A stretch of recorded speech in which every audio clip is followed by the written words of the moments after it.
ആഗോള അയ്യപ്പ സംഗമത്തിന് തിരുവിതാംകൂർ ദേവസ്വം ബോർഡോ സർക്കാരോ പണം ചെലവാക്കുന്നില്ല എന്ന് ഹൈക്കോടതിക്ക് ഉറപ്പുകൊടുത്തിരിക്കെയാണ് മലബാർ ദേവസ്വം ബോർഡിലെ ജീവനക്കാർക്ക് അയ്യപ്പ സംഗമത്തിൽ പോകാൻ യാത്രാപ്പടി എഴുതിയെടുക്കാമെന്ന വിചിത്രമായ ഉത്തരവ് ദേവസ്വം കമ്മീഷണർ പുറത്തിറക്കിയത്.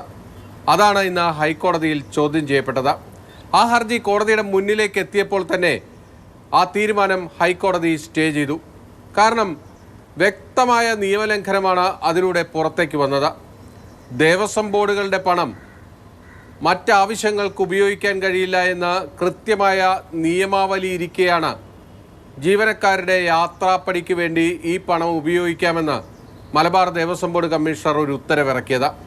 അത് മലബാർ ദേവസ്വവുമായി ബന്ധപ്പെട്ട ഒരു പരിപാടിക്കല്ല, തിരുവിതാംകൂർ ദേവസ്വം ബോർഡിൻ്റെ ആഗോള അയ്യപ്പ സംഗമത്തിൽ പങ്കെടുക്കാൻ പമ്പയിലേക്ക് പോകാനാണ് മലബാർ ദേവസ്വം ബോർഡിലെ ജീവനക്കാർക്ക് യാത്രാപ്പടിയടക്കം നൽകിവിടാൻ തീരുമാനിച്ചത്.